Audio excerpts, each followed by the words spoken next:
Полицията в Хасково разследва обществена поръчка за подмяната на водопровод за села в община Стамболово. Проверката показала, че е платено за участък, в който водопровод няма. Това е помпената станция, над която са каптажите. От нея тръгват общо 8 км водопроводи към селата Светослав и Пчелари. Подмяната им по проект на Регионалното министерство е за 1,6 милиона евро. Строителството започва през ноември миналата година. Преди изборите през април тази година на фирмата изпълнител е платено по 2 фактури, общо близо 880 хиляди евро. А завършеният участък по документи е актуван и с подписа на кмета на Стамболово Аднан Йылдыз. На 35% поискахме от МРРБ, първото искане не беше така. От МРРБ ни върнаха искането, казаха, че трябва да запишем 10%, защото ако не получим и тия 10% под формата на аванс, накрая няма да излезе на аритметиката, защото така е предвидено. Те ни преведоха 45%. Водопроводът влиза в полезрението на службите в началото на този месец.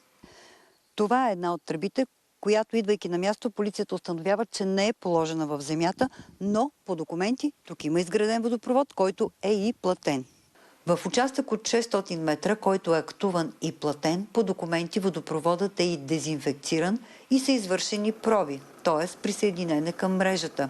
На място обаче полицаите заварват багер, който тепърва полага тръби.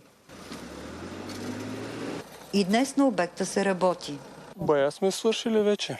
Тук е вече някъде на километър на свършване сме.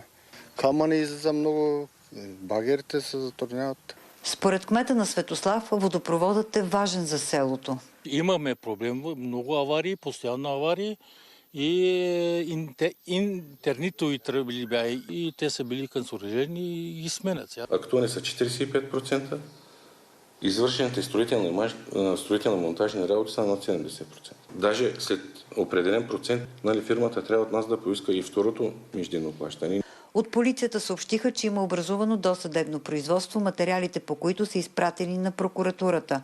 Оттам потвърдиха, че е получено уведомително писмо и производството е при наблюдаващ прокурор. От фирмата изпълнител отказаха коментар. Фирмата е собственост на съпругата на областният лидер на ДПС Мехмет Атаман, чийто телефон през целия ден днес беше изключен. За BTV новините от Хасково, Мария Георгиева.